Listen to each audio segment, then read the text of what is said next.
Eh oui, 1, 2, 3, 4, 5, cinquième et dernier numéro de la semaine. Bienvenue à toutes et à tous.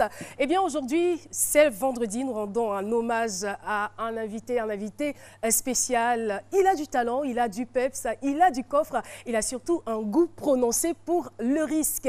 Et voilà, vous êtes à ce midi, vous êtes prêts à nous suivre. Et j'ai envie de dire avec le public, quand on dit c'est midi, c'est... maintenant!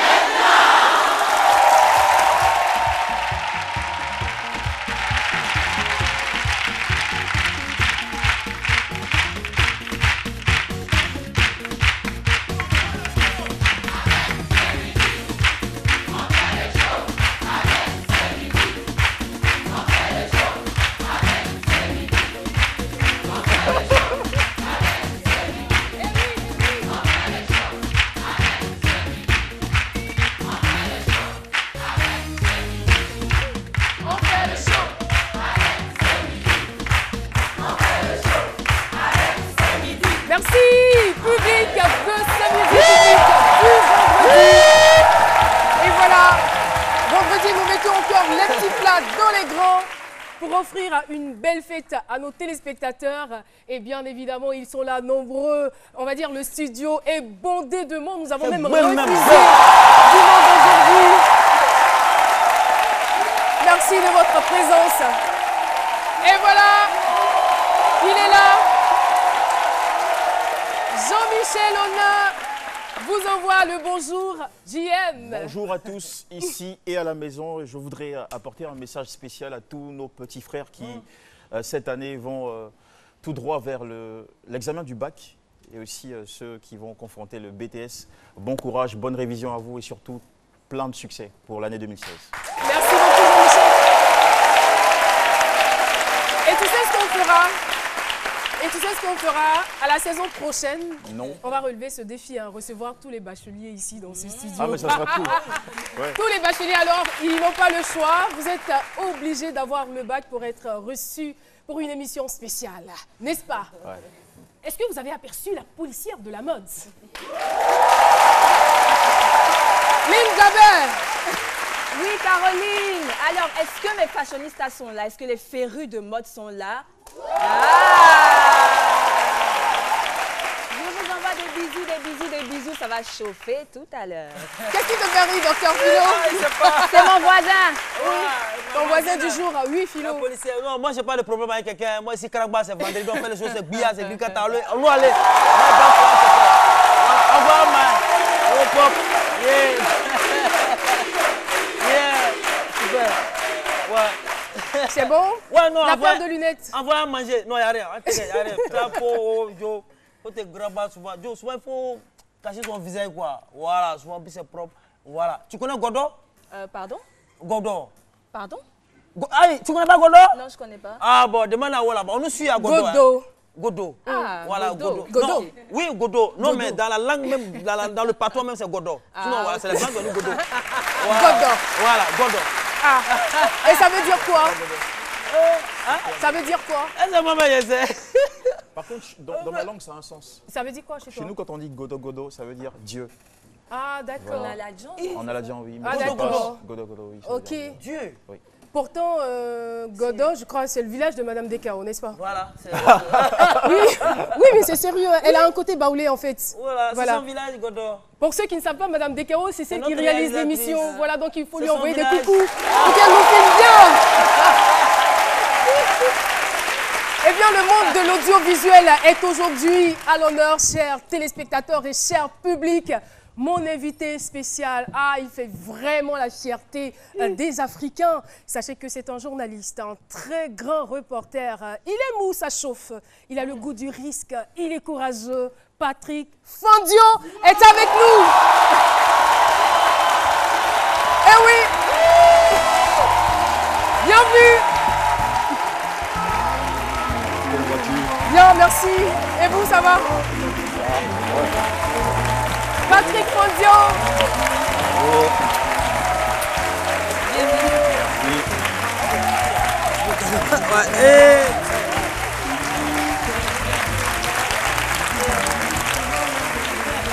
Eh oui.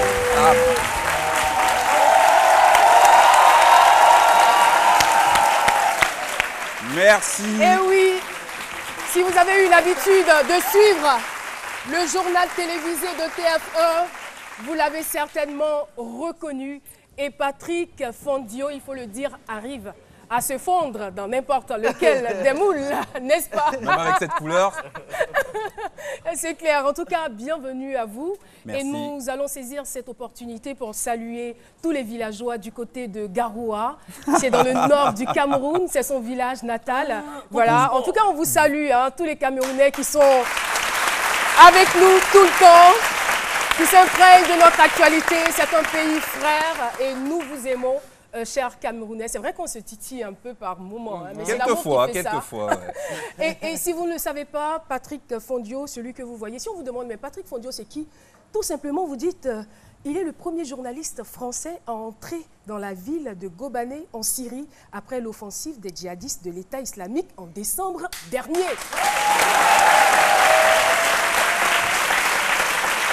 Là, je ne vous parlerai même pas du tsunami, je ne vous parlerai pas du 11 septembre, je ne vous parlerai pas de tous ces sites dangereux qu'il a visités. Et ce n'est pas un reporter pour parler en ivoirien, façon. Hein. C'est un vrai, il est sur le terrain. Vous aurez l'occasion de découvrir toutes ces facettes, bien évidemment, tout au long de cette émission. Et la première chronique qui s'offre à vous pour le décryptage et bien sûr décortiquer la personnalité de notre invité. Ça se passe avec Jean-Michel Audin et c'est dans la bio décalée.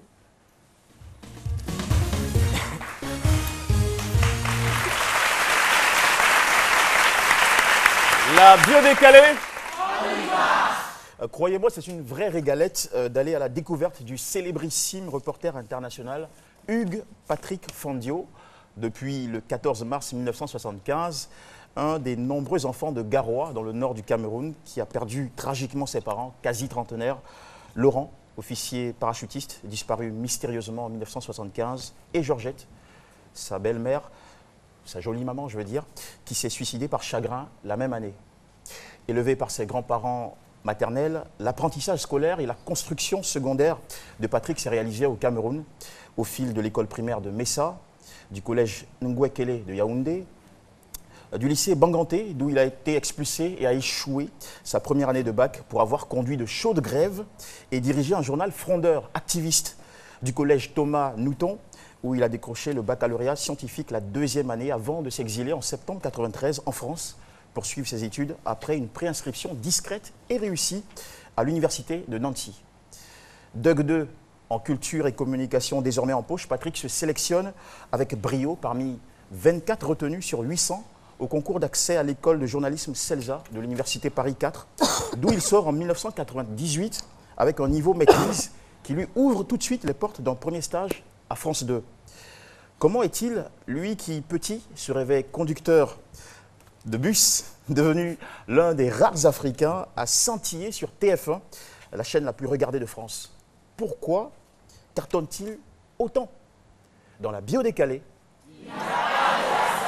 jamais de hasard. Voici, cher Patrick Fondio, le décryptage de votre nom. On va ressortir tous les secrets de votre succès. Wow. Cast, qui est un verbe anglais qui est à la racine du terme newscast ou newscaster, présentateur d'information. Pi, un mot français qui désigne cet oiseau blanc et noir, mais aussi les personnes de nature prolixe. Kifwa, qui est en swahili, qui signifie poitrine, et ground, le mot anglais pour terrain. Eh bien, je le disais à l'instant, cast est ce verbe à la racine des mots newscaster, qui signifie, en français, celui qui présente l'information. Ce terme résume clairement l'appel, la vocation de Patrick, devenu un journaliste aux prestations sensationnelles à la télé, malgré des aspirations de cœur pour la radio.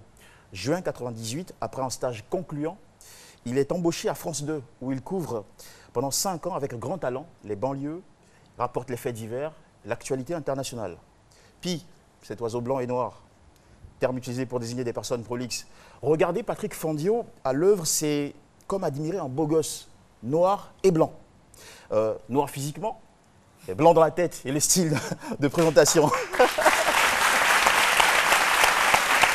Un garçon prolixe, éloquent, avec un timbre spécial, une diction fabuleuse, un vibrato qui vous captive tout de suite.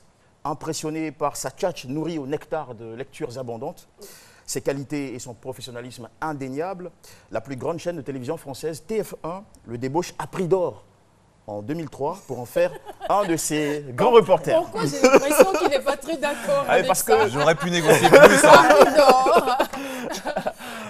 Kifwa pour poitrine en swahili, symbole de courage, hardiesse. Patrick Fandiou est cette espèce de reporter intrépide. Il donne sa kifwa, sa poitrine. Il prend des risques dans son métier. Il ne triche pas, il ne s'économise pas. TF1, qui a dû remarquer son entièreté, son audace, l'a nommé à raison en 2010 chef du bureau pour tout le Moyen-Orient, quand on sait toute la dangerosité de cette région du monde. Grande. Terrain. Le terrain, c'est le lieu d'émergence et d'action des vrais reporters. Il n'y a vraiment pas de hasard. Patrick Fandiou est donc, à voir ce décryptage, un homme de terrain né, peut-être en écho à son père parachutiste. C'est sur le terrain qu'il a prouvé son potentiel, qu'il s'est taillé une grande réputation, qu'il s'est imposé comme un grand reporter hors pair.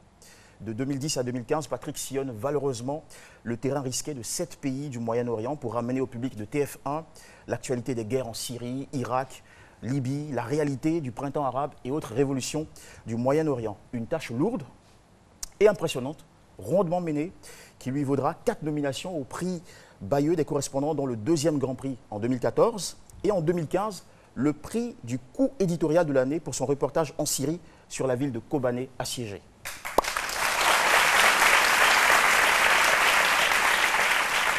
Une réussite internationale qui continue de se propager, faisant de Patrick Fandiou une fierté pour nous, jeunes Africains. Fierté que nous convertissons ici à ces midis en triomphe enflammé.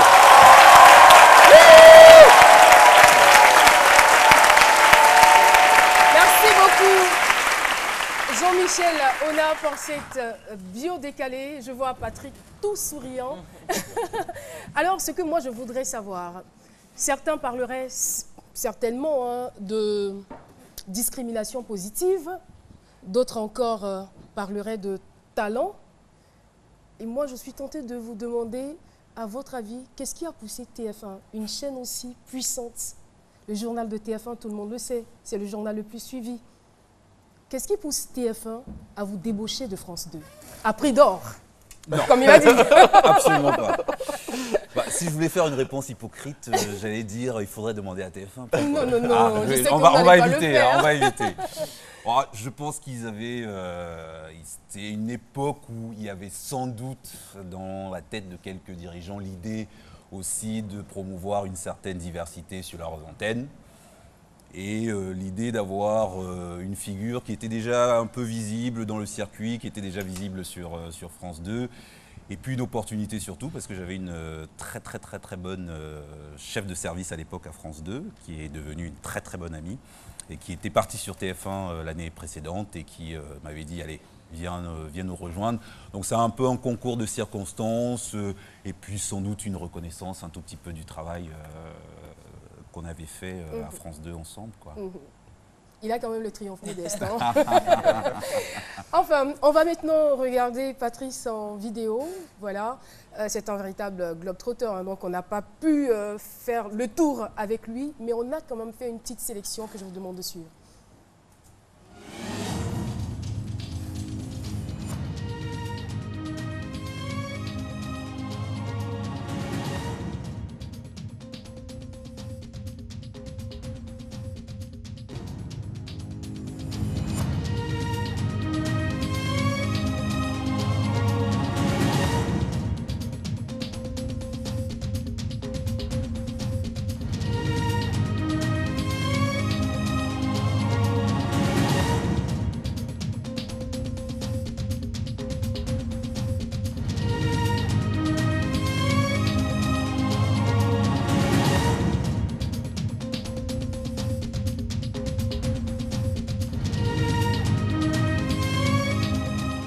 D'après la dernière étude publiée au début des années 90, il ne restait plus que quelques centaines d'éléphants dans ce parc. Et une mission de recensement par voie aérienne avait récemment conclu à leur quasi-disparition de cette réserve classée au patrimoine mondial de l'UNESCO. D'où le défi de cette équipe de chercheurs, retrouver les dernières traces de ces éléphants qui se cachent désormais dans la forêt pour mieux survivre. Après plusieurs semaines de planification et plusieurs jours de préparation, nous voici donc en territoire nigérian, dans ce campement de fortune repéré par les services de renseignement camerounais, mais déserté il y a quelques minutes par des combattants Boko Haram. Désormais, la priorité pour cette unité d'élite de l'armée camerounaise que nous suivons, c'est de collecter le plus d'indices possible pour prouver que cet endroit a servi de base arrière à la secte djihadiste nigériane. Les armes, les canons. Eh bien, il n'a pas peur de tout ça. Moi, je voudrais savoir où est-ce qu'il tire son courage. S'il était un artiste, on allait lui demander d'où est-ce qu'il tire son inspiration.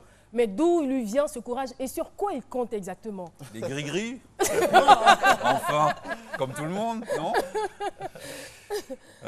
Non, sérieusement, l'envie de bouger, l'envie de voyager, l'envie de découvrir. Moi, je suis venu au journalisme parce que j'ai envie de voyager. Peut-être parce que j'ai pas beaucoup voyagé quand j'étais adolescent, quand j'étais tout jeune. Avant de quitter le Cameroun pour la France, j'avais jamais pris l'avion. J'étais jamais sorti du Cameroun. Et peut-être depuis, je prends ma revanche en me disant, voilà, ce petit moment d'excitation quand on va à l'aéroport, quand on se dit, tiens, on va dans un pays qu'on ne connaît pas, on ne sait pas ce qu'on va trouver sur place, on a 2 ou 3 bribes d'informations, peut-être un correspondant local qui est sur place, et puis il faut tout bâtir. Et puis le sentiment qu'on a quand on a passé une semaine dans ce pays-là, on se dire, ben voilà, on reconnaît les rues, on reconnaît les gens, on a nos habitudes, on a trouvé le bon restaurant, on repère les circuits, on a fait des rencontres géniales, parce que c'est aussi ça, mais ce le truc, métier. c'est que ce n'est pas juste des voyages d'affaires ou de tourisme. Non, c'est toujours dangereux. Vous n'avez pas peur de mourir? Si, il faut avoir peur. Il faut avoir peur. Donc quand vous y allez, vous avez peur? Bien sûr. Ah, moi, je Souvent. veux partager un cabri mort, genre, je m'avais dit.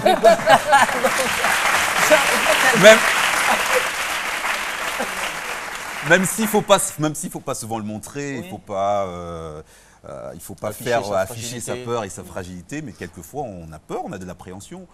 Et en plus, dans une position un peu particulière dans laquelle je suis, c'est-à-dire quand je suis sur le terrain, je suis chef d'équipe, c'est-à-dire qu'il y a un caméraman souvent avec moi, il y a souvent un monteur, il y a quelqu'un d'autre, et on prend des décisions aussi qui peuvent avoir un impact sur la vie de ceux qui sont avec nous, puisque en tant que leader de l'équipe, on décide est-ce qu'on traverse cette frontière ou on ne traverse pas, est-ce qu'on sort ou on ne sort pas, est-ce qu'on sort la caméra ou on ne sort pas, est-ce qu'on fait ce tournage, est-ce qu'on reste sur la route jusqu'à 18h ou est-ce qu'on prend ce chemin ou on ne le prend pas.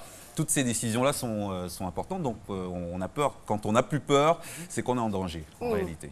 Merci beaucoup. Oui, Jean-Michel, Oui, rapidement. alors, Patrick Fambio, avec Harry Roselmack, vous faites partie de ces Noirs qui font la différence sur TF1. Quels sont vos rapports avec Harry Roselmack? Est-ce que vous parlez? Est-ce que vous avez... Non, je le déteste. C'est plutôt le contraire. Non. Harry est un très bon ami que je vois peu depuis que mes pérégrinations à travers le monde me font voyager beaucoup. Mais chaque fois qu'on a l'occasion, on se voit. Et je lui ai déjà dit l'autre jour que je l'attends avec impatience ici à Abidjan. Ici à Abidjan. Hein. Et il a promis de venir. Donc, Moi aussi d'ailleurs. peut-être. Hein. Voilà. De pied ferme. N'est-ce pas? Non, Harry, je connais Harry avant TF1, avant la télé. On s'est croisés en 2001 dans des inondations qui étaient dans la Somme, pas loin de Paris. Et je regardais ce reporter. J'étais déjà un peu habitué à être le seul noir sur le terrain en France. Et un beau matin, je vois un noir il travaillait pour France Info à l'époque, avec un Agra, enfin un appareil d'enregistrement radio pour des journalistes radio, qui pataugeait dans une flaque d'eau comme moi. Et je disais, on se connaît, Broda, non? Non, on ne se connaissait pas, mais on s'est connus à ce moment-là. Et puis voilà, chaque fois qu'on a fait quelques voyages ensemble, on est plutôt bons potes. Bon, on est fiers de vous. Merci beaucoup. Alors, on va se demander, en dehors de ces tenues, on va dire très relax et très sportives qu'il arbore sur les terrains de guerre, les terrains dangereux, est-ce que Patrick a vraiment le temps de prendre soin de lui? Bon, si je me réfère à ce que je vois aujourd'hui, je me dis, bon, ça va. Mais la policière de la mode est là. Elle va se charger de lui. Lynn Jaber tout de suite. C'est parti.